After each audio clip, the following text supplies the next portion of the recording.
Spécial débat reçoit pour vous, mesdames et messieurs, Laurent Onimba. Avec lui, nous allons parler vraiment de la justice de notre pays. Nous allons parler de la situation à l'Est de la République démocratique du Congo. Nous allons parler, mesdames et messieurs, un tout petit peu, si le temps le permet, de l'augmentation du prix de carburant, le côté social un peu, les embouteillages en République démocratique du Congo. Je sais que Laurent a une belle voiture, donc on va savoir un peu comment il se débrouille pour venir ici en ville le matin. Comment il se débrouille pour entrer en tout cas ou circuler en ville de Kinshasa. Très heureuse d'être avec nous, Laurent Onimba. Merci Madame Paulette. Laurent Onimba, il y a le procès de François Biya qui a repris, en tout cas pendant que nous tournions cette émission, il y a procès. Et je sais que ses avocats ont encore demandé une fois de plus une liberté provisoire. Mais je ne sais pas si la Cour a répondu positivement. Mais vous êtes juriste. Quel est votre regard par rapport à ce procès? Beaucoup disent que c'est encore un procès politique. Bon, je vous remercie énormément. Depuis que j'ai fait la première intervention, beaucoup de gens me posent les mêmes questions. Moi, je pense que le chef de l'État a eu la volonté de planter le décor quant à la question de la justice en prenant l'état de droit. L'état de droit, c'est un état dans lequel seule la loi guide l'action de tout citoyen. La justice distributive. L'état de droit, c'est un état dans lequel tout le monde est sous l'autorité de la loi. Il n'y a d'action judiciaire que ce qui est décidé par la loi. Mais alors, j'ai peur parce que depuis un temps, c'était la vague de procès nés à la suite de Covid. Et puis à la suite de ces procès, il y a eu d'autres procès comme les procès liés à 100 jours. Et vous avez vu le regard que le monde a porté sur nous, parce qu'on a vu pour la première fois un directeur de cabinet d'un chef d'État en fonction aller devant les juges. Mais on s'est questionné plus tard sur la suite. Ça veut dire que le premier juge établit en fait comme en droit l'infraction de détournement et il condamne des gens, et ces gens-là à la suite des événements, les peines sont réduites et finissent même par être acquittés, mais que nul n'a pu indiquer la destination de l'argent, l'irrespect des procédures. Évidemment, il y a la responsabilité pénale qui est individuelle, mais la responsabilité politique. Et est arrivée la suite du procès du sénateur Matata, pour lequel j'étais assez critique parce que en droit constitutionnel pénal... Il y a encore ce procès là. Absolument. Matata, hein. En droit pénal constitutionnel, les règles de procédure pour le chef de l'État et le Premier ministre sont prévues dans la Constitution, et que quand ils sont condamnés, ils sont déchus de leurs fonctions. Pérenniser la démarche de vouloir coûte que coûte juger Matata énerve fondamentalement les lois de notre pays. Et j'observe aujourd'hui le procès de M. François Biya. D'abord, j'ai fait une petite analyse en dehors de répondre à la question de droit. C'est qu'en fait, le CNS, le Conseil national de sécurité, est une structure qui dépend du président de la République. L'Agence nationale de renseignement est une structure rattachée administrativement au ministère de l'Intérieur. Okay. Et les patrons de sécurité chef de l'État, les patrons de CNS, peut-il être entendu sur procès verbal par un OPJ de l'Agence nationale de renseignement? Qui est inférieur à lui, c'est ça? Inférieur. Est-ce qu'on ne renvoie pas un signal de la désacralisation des services de sécurité? Ça, c'est de un. Ma première crainte. Ma deuxième crainte, c'est que quand on touche à mesure sécurité d'un pays, le chef de l'État, qu'il est censé protéger, doit ouvrir son regard. Parce que généralement, autour des autorités suprêmes comme le président, il y a toujours la guerre des camps. Même la guerre des clans. Des clans, évidemment, la guerre des palais, comme on dit. Et donc, si on arrive à devoir prendre le chef de sécurité du président, ça signifie que le président lui-même peut être pris. Mais la personne qui organise cette arrestation, dans quelle posture se trouve-t-il? Il n'y a que deux évidences. Soit c'est le président qui patronne tout cela, la démarche, soit il y a des hommes forts qui n'obéissent pas au regard du président. Les tireurs de ficelle, comme on dit, les hommes de l'ombre. Alors ça, c'est ma crainte comme compatriote congolais. Maintenant, du point de vue de la loi, la Constitution indique, on a même dit, dans un état de droit, avant que quiconque ne soit jugé, les règles de procédure doivent avoir été définitivement établies Et respectés. comme les juges compétents doivent avoir été identifiés. Et dans la commission de faits et des infractions qui relèvent des civils, les juridictions de l'ordre civil sont connues. Quelle que soit la nature, même quand c'est de la sécurité publique ou la sécurité de l'État, à n'importe quel niveau, on ne peut soustraire quelqu'un de son juge naturel sans énerver les lois et les règles C'est ce qui en se la passe matière. avec François Béat. Oui. Et une exception. Quel est son juge naturel? Non, mais son juge naturel, il doit être un juge civil. Ah, là, il est maintenant à l'auditorat militaire. Il est un juge, il doit avoir un juge civil. Et maintenant, comme il est, non, il est toujours jugé par la haute cour militaire. Militaire. Militaire. Wow. Et la loi dit, même quand un civil pose des actes infractionnels en complicité des militaires, c'est la juridiction civile de son rang qui juge tous les autres. Mais nous avons suivi avec attention, je pense les articles, j'ai suivi la note, les articles 246 et 227 sur les déclinatoires des compétences. Parce que le droit est orphelin s'il n'y a pas la procédure. Et que ce procès a été marqué par la première chose, les moyens tenant au déclinatoire de compétences de la haute cour. Deuxième argument, l'irrecevabilité de l'action publique. Troisième argument, la nullité des procès verbaux obtenus dans des circonstances douteuses qui sont inappropriées à la procédure classique. En français facile, il faudrait expliquer aussi, parce que tout le monde et des pièces obtenues selon la défense en violation de la Constitution. En français facile. En français facile, ce qu'il faut retenir, selon ce que j'ai pu, parce que j'ai pu identifier quand on m'a fuité les questions qui vont devoir justifier et qui vont devoir sous-tendre notre échange, j'ai parlé même comme tantôt de l'incompétence de la haute cour. Cette incompétence est en droit, tirée de l'article 19, alinéa 1er, alinéa 2, de notre Constitution. Et tu sais, madame, dans un état de droit, le droit de la défense est sacré. Parce que tout le monde est un potentiel justiciable. Et donc, si le droit de la défense n'est plus protégé, c'est qu'on est dans une jungle.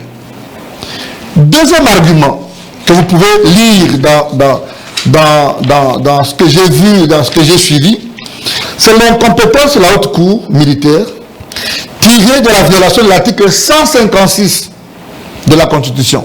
Mais on le reproche d'avoir mis atteinte à la sûreté de l'État, non? Donc, c'est pas ça qui implique aussi qu'il soit jugé par la haute cour militaire, Laurent Niba? Madame, cet article dit ceci parce que, vous savez, les gens pensent que quand on parle de sûreté de l'État, c'est qu'il s'agit uniquement des militaires.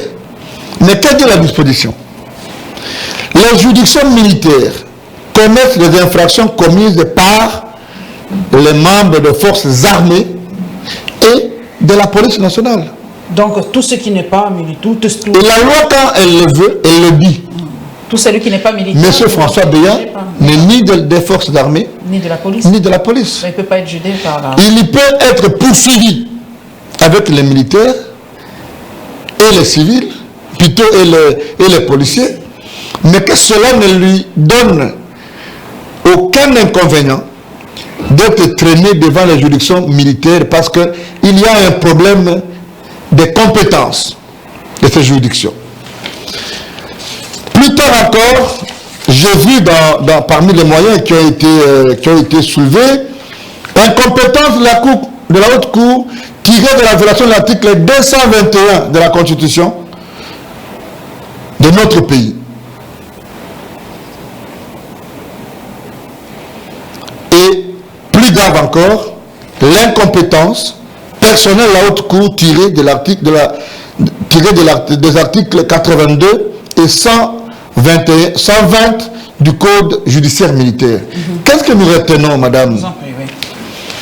C'est que, en réalité, la procédure de M. François Beya évolue de violation en violation. De violation en violation. Mais que ces violations doivent profiter à qui? À qui profite le crime, en fait? Elles ne peuvent pas profiter ni à l'état de droit qui a été voulu par la chef de l'État, ni à un regard positif que la communauté internationale, du moins dans ce démembrement relatif au regard que les autres portent sur nous et portent sur notre système judiciaire, mais aussi au regard du climat des affaires, parce que la justice va de pair avec le climat des affaires. Si aujourd'hui les nôtres, les Congolais, sont jugés en violation de la loi, comment vous voulez que un Pakistanais, un Égyptien, un Français, qui vient lui investir dans notre pays, ne va-t-il pas être jugé, ok, sans fondamentalement énerver les rapports qu'il y a entre le Congo, le système judiciaire congolais et nos partenaires traditionnels?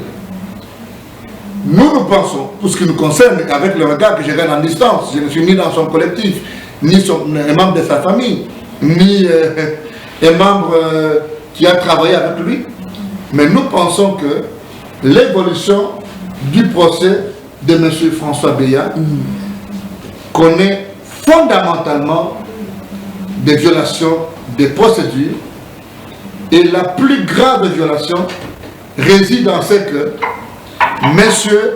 François Beya n'est pas jugé par une procédure légale. M. François Beya n'est pas devant son juge naturel, et que l'unique personne qui puisse arrêter l'hémorragie aujourd'hui, au nom de la Constitution, au nom de l'équité et au nom de la justice, c'est le président de la République, parce que du début à la fin, la procédure de M. François Beya énerve nos lois. Pour terminer, il a fait plus de 60 jours dans les locaux des services de sécurité de renseignement. Mais que dit la loi? Que dit la loi? Toute personne qui est appréhendée du fait d'une infraction doit être présentée devant son juge. Dans les 48 heures, si jamais. Dans les 48 heures. Et les faits pour lesquels il est arrêté doivent lui être signifiés, et il a droit, ok madame, à avoir son avocat, autant que plus tard, même le droit de garder silence est un droit garanti. Mais, et si donc, à ce niveau-là, tout ce que vous obtenez au niveau de l'instruction préparatoire, de l'instruction préjudictionnelle, vous n'avez pas respecté ces prescrits du reste constitutionnel, toutes les déclarations que vous obtenez dans ces circonstances sont des déclarations litigieuses du point de vue de l'opposabilité quant à un procès équitable. Et plus tard encore, si on vous amène, vous, les magistrats, les juges, un prévenu, un justiciable, et que vous arrogez le pouvoir d'énerver la loi, c'est-à-dire que vous pouvez ne pas être dans le champ territorial de sa compétence, que sa compétence personnelle ou votre compétence personnelle peut énerver la loi, aussi l'injusticiable au regard des privilèges de juridiction ou des immunités de poursuite devant un autre juge civil ou militaire, tout ce que vous allez pondre comme arrêt, comme jugement, n'aura aucune crédibilité et que ça ne va durer que le temps d'un rêve. Ouais. Et c'est à ce niveau-là que nous, comme techniciens, nous observons en distance en disant que le chef de l'État doit arrêter l'hémorragie parce que nous avons suivi l'accusation, nous avons suivi, nous ne rentrons pas dans les faits parce que les faits peuvent relever de la sécurité et que nous n'avons aucun levier pour connaître ce qui se passe au niveau de la sécurité, mais nous pensons en ce qui nous concerne que la procédure pose problème et que ça ne va pas dans le sens de la beauté de la dialectique scientifique qui voudrait que l'argument s'oppose à un contre-argument et que les faits soient présentés en vue de les marier au droit. Et même quelqu'un qui est condamné doit savoir que je suis condamné parce que j'ai été jugé par mon juge naturel. Ok. Merci beaucoup en tout cas pour cet éclairage, mais la toute dernière question, pourquoi on lui refuse une liberté provisoire à chaque fois qu'on introduit cela? Là aussi c'est un problème, madame. Il y a une culture qui s'est instaurée dans notre pays de l'arrestation. Mais je voulais rappeler ici que pour un procès classique, le législateur dans son esprit, quand il légifère dans le domaine, dans le domaine judiciaire, a voulu que la personne, ok, quand elle est détenue, parce qu'elle ne remplit pas les 3 conditions. La première condition pour que quelqu'un soit en détention, par exemple, c'est que... Vous n'avez peur que vous puissiez disparaître aussi, non? Ça va avec les conditions de... le fait que vous pourrez vous soustraire de la justice. Mais quand vous regardez le cas de M. François Béat, est-ce que c'est quelqu'un d'inconnu, d'une identité douteuse? N'a-t-il pas de résidence? Mais si quelqu'un a perdu 7 kilos en 60 jours... Il a perdu 7 kilos? Oui, mais les avocats ont l'air dit, moi je parle que du procès que je suis. Ok? Alors, comment vous voulez que dans ces circonstances-là qu'il n'obtienne pas sa liberté? Parce que le principe ici, c'est que c'est la liberté. La détention est l'exception. Et dans la beauté d'un procès équitable voudrait que, pour que vous puissiez ôter les arguments de dire que j'ai été jugé, pas dans les circonstances requises, il faut mettre quelqu'un, par exemple, en résidence surveillée. Mais maintenir quelqu'un dans des situations où la personne perd des facultés de se défendre, vous n'aurez rien fait parce que l'objectif de la condamnation, ce n'est pas de faire disparaître un être humain, mais c'est de mettre un cadre d'équilibre social, un cadre d'harmonie sociale. La justice n'est pas une justice pour taper uniquement. C'est uniquement pour construire l'harmonie sociale. Mais si vous pensez dire le droit, aujourd'hui, ça peut ne pas être M. François Béat, ça peut être demain Paul Kimoutou, ça peut être demain Laurent Onyemba, ça peut être demain n'importe qui d'autre. Nous devons savoir qu'il faut qu'on respecte les règles de droit, il faut qu'on respecte la procédure, parce que le lendemain, regarde combien de gens, moi aujourd'hui j'occupe pour des gens qui ont hier géré. Mais quand vous parlez à ces gens entre les rapports d'avocats et de clients, vous vous dites, à la fin, les gens qui gèrent ou qui gouvernent oublient toujours que tous nous sommes des potentiels handicapés, tous nous sommes potentiels justiciables, tous nous sommes potentiels prisonniers, au point que les règles sont, on va tordre les règles uniquement parce qu'il s'agit des preuves qui moutent tout, mais le lendemain, on ne sait jamais. Et donc, j'estime qu'à un moment donné, le chef de l'État, qui est le garant de la nation, qui travaillait avec M.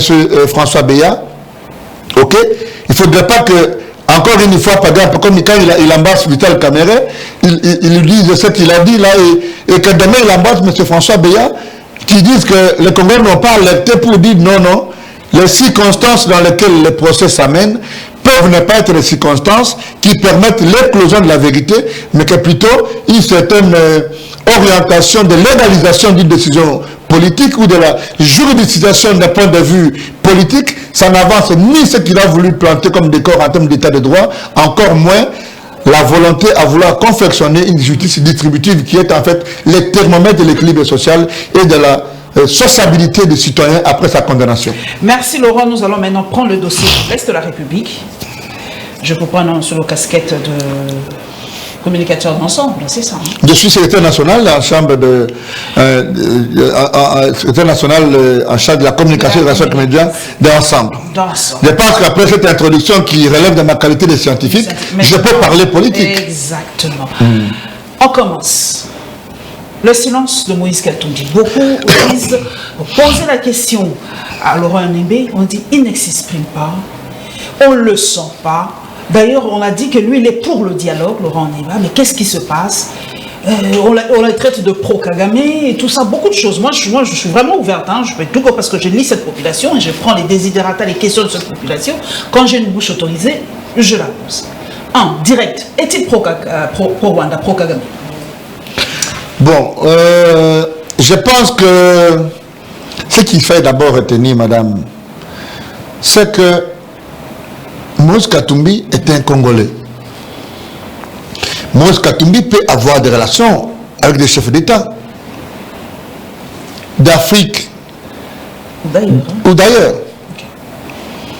Mais je ne comprends pas l'obsession qu'il y a autour du fait que tous ceux qui ont, par contre, le levier du pouvoir, non seulement qu'ils ont le levier des renseignements militaires et civils, à nous dire qui nous attaque, tous disent les M23 appuyés par le Rwanda. Mais ce président Félix Peter Moïse Katumbi a eu à le dire. Il a dit que nous pensons qu'il faut dialoguer.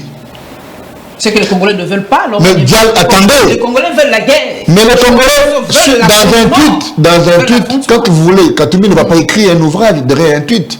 Okay. Il a dit, ce qui préoccupe ensemble Moïse Katumbi, c'est d'abord des conséquences collatérales de cette guerre, qui n'a que deux orientations. La première, c'est la faiblesse de notre armée. Parce que si on avait une armée dissuasive qui pouvait écraser l'M23, on ne parlerait pas ici de qui doit dénoncer et qui doit faire quoi. Deuxième chose, le président Moïse Katumbi a parlé du dialogue. Mais le dialogue avec qui, Madame Paulette? Pour ce qui nous concerne, jusqu'à preuve du contraire, nous sommes étonnés de voir que pendant que le gouvernement dit que c'est l'M23 qui nous attaque appuyé par le Rwanda, et on a montré, je suis d'accord, 2 fois le Rwandais arrêté sur le territoire congolais avec des instruments militaires rwandais, mais que c'est avec Kigali qu'on fait la discussion. Pourquoi alors le gouvernement qui a décrété le M23 comme un groupe terroriste ne peut pas zapper le nom du M23 et dire à tue-tête devant l'Assemblée nationale qui représente le peuple que c'est le Rwanda qui nous attaque et nous mettre en dispositif d'attaquer le Rwanda? Nous sommes allés à Nairobi, là où il y avait, parce que vous avez suivi le réveil de la médaille, en Angola, James Kabarebe a pris le pouvoir, et je cite ici notre ministre des Affaires étrangères, qui dit, vous nous attaquez, vous dites toujours que c'est nous qui vous attaquons, qui appuyons le M23. Ouganda, comme a dit James. Mais Makenga, le patron de M23, il vit en Ouganda. Sultani Makenga. Sultani Makenga. Pourquoi vous ne parlez pas de l'Ouganda? Vous avez entendu la réplique des officiels congolais? Alors, d'où vient l'obsession à croire que c'est un compatriote, soit-il aussi représentatif, soit-il aussi un grand leader, ok, disent que c'est le Rwanda qui nous attaque sans détenir les renseignements militaires, sans détenir les renseignements civils, sans tous les leviers d'information. Mais vous avez oublié que Moïse Katumbi n'est qu'un leader d'un parti politique. Et que nulle part je n'ai vu le ministère de l'Intérieur convoquer des discussions ou des échanges avec les partis politiques, parce qu'il y a un cadre prévu. Sur ces questions, ce que nous savons dire, c'est que les partis ensemble ont des circuits officiels. Moi qui vous parle, je suis secrétaire national en charge de la communication de Ensemble. Ce que je vous dis, c'est aussi ce que pense notre parti. Mais le président Moïse Katumbi peut émettre une opinion, il peut se réveiller un matin, il attaque, il dit que c'est le Rwanda qui nous attaque. Mais ça peut ne pas être le point de vue du parti. Parce que ce qui intéresse, c'est la personne de Moïse Katumbi ou c'est la structure Ensemble pour la République. Pour vous montrer la mauvaise foi qu'il y a derrière ceux qui pensent que Katumbi doit se prononcer. Mais son porte-parole est passé à TV5. Les camarades d'Olivier Kamitatou. Il a donné la ligne claire de ce que veut Moïse Katumbi. Nous disons non à cette diplomatie paranoïaque de laisser l'erreur. Au lieu de dire que c'est Pellet qui m'attaque, vous regardez à côté, vous souriez. Et au finish, la question congolaise n'a pas de réponse au travers des discussions dans des pays ou bien en faisant venir une armée étrangère. Je pose une question, madame. Sur le pied de quel argumentaire vous pouvez me dire qu'un militaire soudanais qui vient du Soudan, là où ils ont plus de problèmes que nous, peut, quelle que soit la structure qui l'amène ici, venir nous instaurer la paix au Kivu? Parce que la question du Kivu n'est qu'une question économique. Et du point de vue de la gouvernance, il faut une diplomatie de la bourse, une diplomatie économique, discuter avec les partenaires. Mais pour ça, il faut un agenda, pour ça, il faut des contacts. Deuxièmement, nos services de sécurité et de renseignement, tout le monde le dit, ce n'est pas un secret professionnel, c'est le Parlement qui le dit, seraient infiltrés. Infiltrés. Mais qui doit dénicher l'infiltration? C'est Moïse Katumbi. Alors, il y a une obsession nuisante, malencontreuse. En droit, on dit la mauvaise direction de l'action. De croire que si Katumbi clique en disant c'est le Rwanda et le monde bascule, nous sommes devenus en hiver. Non. Il faut un travail de fond avec les services de renseignement et de sécurité. Il faut un travail. Encore que moi, j'admets qu'il faut donner des moyens à ces gens. Nos services de sécurité, militaires et civils, ils travaillent dans quelles conditions? Ils ont quels moyens logistiques pour appuyer l'armée, pour appuyer la police? Nous avons dit qu'on a triplé les recettes. Mais le budget est de 500 millions de dollars. Le budget en Angola de l'armée seulement est de combien? Le budget de l'armée au Nigeria. Le budget de l'armée en Égypte. Nous devons nous regarder en face. Nous avons une question de gouvernance personnelle. Parce que si le voisin s'attaque à vous tous les jours, eh bien vous devez regretter le fait que le voisin vous attaque, mais vous devez vous questionner pourquoi il n'attaque que moi? Pourquoi le Rwanda n'attaque pas l'Ouganda? Et dans tout ça, madame, qu'a fait l'ambassadeur rwandais à Kinshasa et qu'a fait l'ambassadeur congolais au Rwanda? Parce que nous ne pouvons pas continuer à dire qu'il faut qu'on attaque, que le Rwanda nous attaque, sans qu'on ait posé des actes qui rentrent dans la procédure diplomatique. On l'a convoqué pour demander des explications. Et puis après. Il est parti, il paraît qu'il est parti. Il est parti par quelle voie? Parce que nous n'avons pas besoin de quelqu'un qui va en clandestinité comme s'il va en vacances. Il faut qu'il y ait une décision officielle de nos autorités qui disent à ce monsieur, nous pensons que vous êtes déclaré chez nous personne non grata. Nous avons vu dans les réseaux sociaux ici des rapports, s'il est vrai, qui seraient venus en son temps des renseignements militaires sur ce que ce monsieur est et ce qu'il a été partout où on l'a envoyé. Et vous avez vu que même sur les réseaux sociaux, il y a même des acteurs politiques sur le terrain avec lesquels il est devenu un mentor, un ambassadeur étranger. Alors qu'il lui a interdit de faire de la politique interne. Alors, Vous voulez toujours dire que c'est Katumbi qui doit déclarer, qui doit dire ses affaires étrangères, qu'il faut faire partie l'ambassadeur du Rwanda? Non, c'est de la mauvaise foi. Nous pensons qu'il faut discuter, mais discuter avec qui? Moi, je dis ce matin en disant, le jour où, parce qu'on nous dit que l'armée congolaise est forte, nous avons vu des militaires marcher sur les boulevards. On a entendu des menaces, couplées de plaintes. Moi, j'ai la fonction présidentielle, je ne vais pas me plaindre dans ces circonstances. Et n'attendez pas, parce que nous, comme ensemble, nous avons des solutions. Nous avons des solutions, ok, à la sécurité des Congolais. Dans notre projet de société, nous avons prévu plusieurs chapitres sur la paix à l'Est. Et nous pensons qu'il faut penser.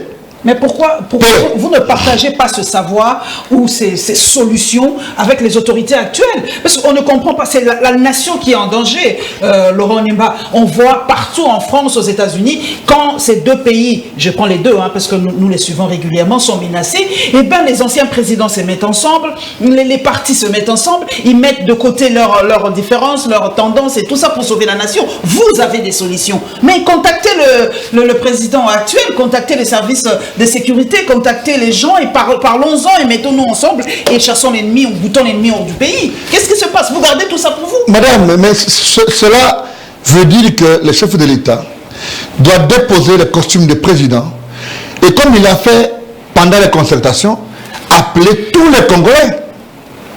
Appeler tous les Congolais autour d'une table pour discuter fondamentalement de la question. À un moment donné, la patrie avant tout. Exactement, c'est ce qu'on se pose comme question. Moi, Onimba, je suis en train de parler ici. Vous pensez que si je dois remplir une demande d'audience pour dire au président que je suis un cadre congolais, que j'ai des solutions pour l'Est, ce pays a des experts terribles en matière de sécurité. Je peux vous citer un seul exemple. M. Jean-Jacques Wondo. Ah, celui-là, celui qui est en Europe, là. M. Jean-Jacques Wondo, il est sollicité par la Belgique sur les questions sécuritaires. Mais je vous pose la question. Vous êtes Mme Paulette Kimoutou, journaliste de renom. Vous connaissez le nom de notre ministre de la Défense? Sans blague, non, je ne connais pas. Sans blague, je ne connais pas. Alors, il faut que je tape sur vous. Quand vous voyez ce ministre de la Défense, le nôtre, et vous l'envoyez dans une discussion contre James Kabarebe ou le fils Museveni, qu'est-ce que vous attendez? C'est comme si c'est passé à l'ONU, non? Avec celui qui a défendu le pays. Vous avez vu un ambassadeur congolais à l'ONU, le pays des grands parleurs, des grands intellectuels. On a des professeurs comme Chiembe, des relations internationales. Nous avons dans ce pays les Tumbalwaba, les Ramazani, les Kamitatu, les François Mamba, ok, les Sessanga, les Lutundula même. Mais c'est un monsieur comme ça qui porte la voix du peuple congolais. Et moi, je pensais que le président de la République, parce que pour moi, ce qu'il a fait là est mieux que voler 60 millions. En termes d'honneur. J'ai posé la question 2 jours après, est-ce qu'il a été rappelé? Il a cité le rapport de Kalev, qui est d'ailleurs poursuivi. C'est ça que moi je trouvais assez aberrant, quoi. Parce que vous le poursuivez. C'est un fugitif. Comment vous pouvez... D'abord, madame, faisons fi de tout ce que le monsieur a dit.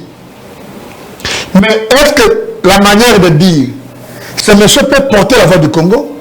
Il s'appelle comment d'ailleurs ce monsieur? Non, alors comment vous voulez qu'on connaisse le nom de quelqu'un qui ne peut pas nous donner de la valeur aux Nations Unies? C'est-à-dire que c'est le monde en miniature. Mais il ne se devait pas poser le diagnostic de notre question personnellement. Donc, nous pensons que le magistrat suprême doit devoir taire les divergences. J'ai vu sur les réseaux sociaux les gens qui disent non, c'est une guerre programmée pour repousser les élections. J'ai vu sur les réseaux sociaux les gens qui disent non, c'est un schéma qui est monté par le pouvoir de Kinshasa, de Kigali et de l'Ouganda pour trouver l'astuce pour dire bon, on ne peut pas organiser les élections, un peu comme on a fait de l'autre côté l'état de siège, de l'autre côté la rébellion. Mais est-ce que pour qu'un groupe d'individus mange ou reste au pouvoir, c'est le sang des Congolais qui doit être la monnaie d'échange? Encore que je ne crois pas à cette hypothèse. Mais j'estime pour moi, madame, que l'heure est grave parce que le Congolais meurt de trop. Ça commence à être de trop et la consécration de la sacralité de la vie humaine telle que soulignée dans la Constitution commence à perdre toute la substance parce que nous sommes incapables de donner la paix aux Congolais. Et moi, à la place de ceux qui gouvernent, j'aurais démissionné parce que si je ne peux pas protéger mes enfants avec le levier de pouvoir que la loi me donne, je peux déposer si un autre Congolais a la solution. La guerre est aussi médiatique, hein, parce qu'aujourd'hui c'est vraiment coup sur coup sur les réseaux sociaux. Notre ministre des Affaires étrangères a parlé, le ministre des Affaires étrangères rwandaise a répliqué, et beaucoup se disent, mais dis donc, ça devient très très grave, parce que là, ça devient vraiment, ça prend un autre level, comme on dit. Et beaucoup se disent, on n'a pas un ministre de la communication qui porte la RDC, qui parle avec verve. Moi, je prends l'exemple de Lambert Mende. Aujourd'hui, en tout cas, excusez-moi, mais j'aurais aimé voir Lambert Mende à la place de Patrick Muyaya. Je le dis clairement parce que nous sommes dans un état, dans un moment de crise, et il nous faut quelqu'un qui a la verve facile, l'accent, la tonalité. Mais qu'est-ce qui se passe? Nous sommes incapables aujourd'hui de réagir promptement. On nous demande, d'ailleurs Patrick Muyaya l'a dit, d'avoir une communication républicaine. Je ne sais pas ce que ça veut dire en fait. Nous ne devons plus critiquer le chef de l'État, nous devons... je ne sais pas quel est ce changement de narratif aujourd'hui qu'on nous impose. Vous avez été aussi homme des médias. Comment les journalistes doivent aujourd'hui communiquer par rapport à ce sujet? Qu'est-ce que nous devons dire? Franchement, on ne sait plus. Bon, écoutez, madame... On doit cacher la vérité, Laurent, on doit dire que je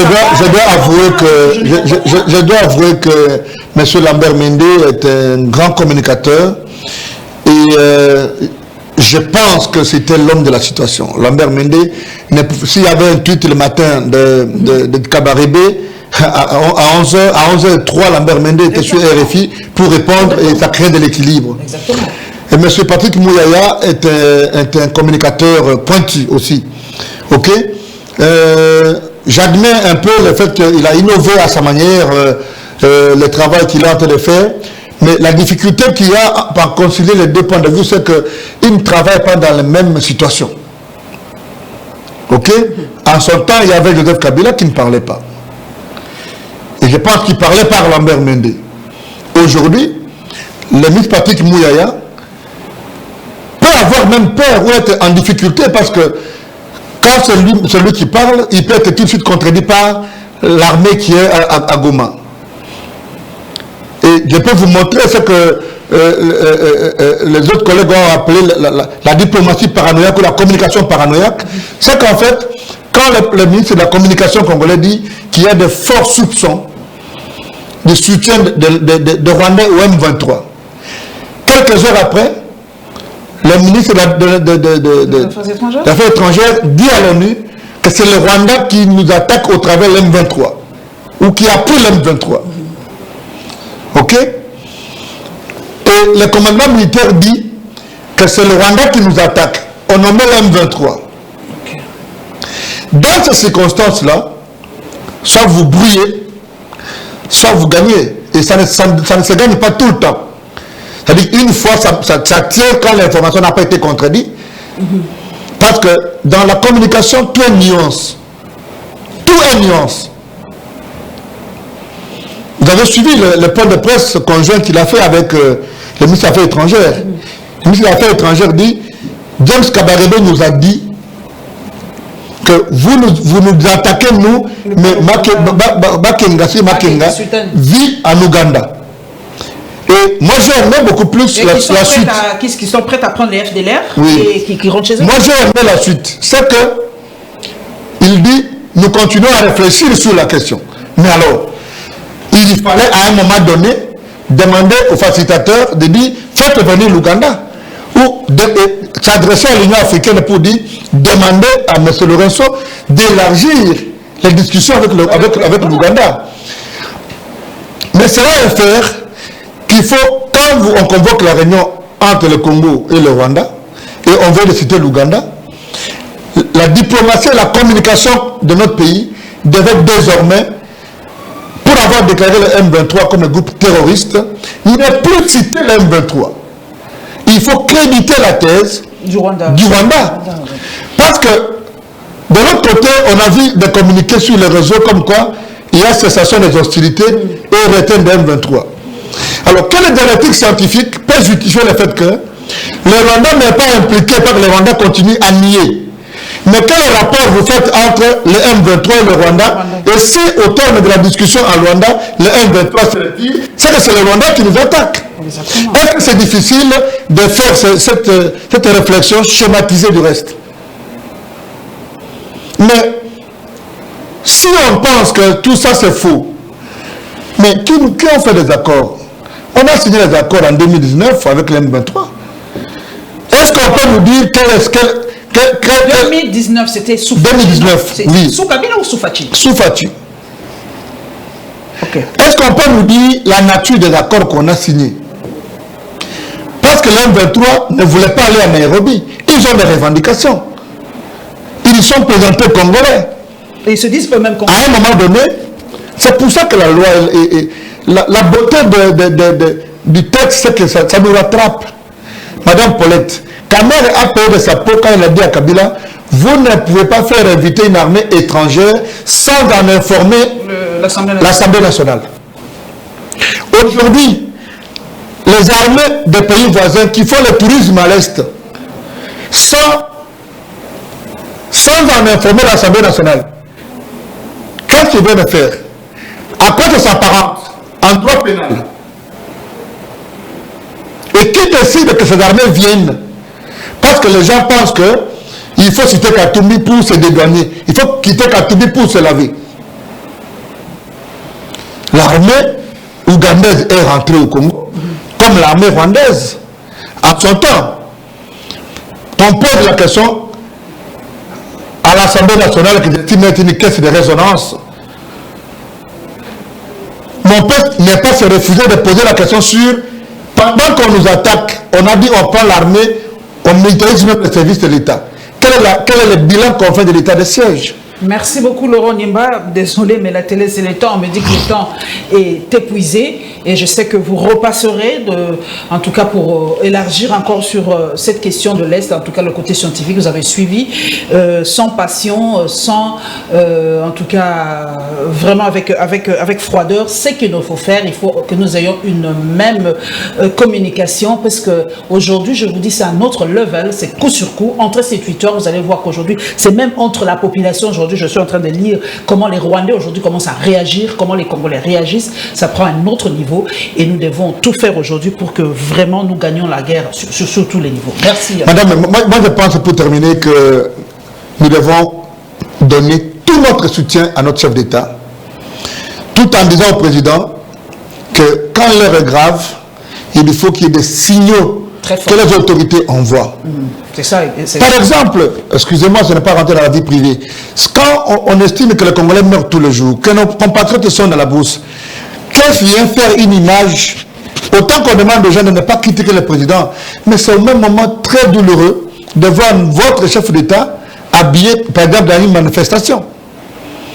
Et donc, tout va de pair. Quand tu regardes le président ukrainien, il a cessé de mettre un costume. Et il y a une sorte d'émulation, il y a une sorte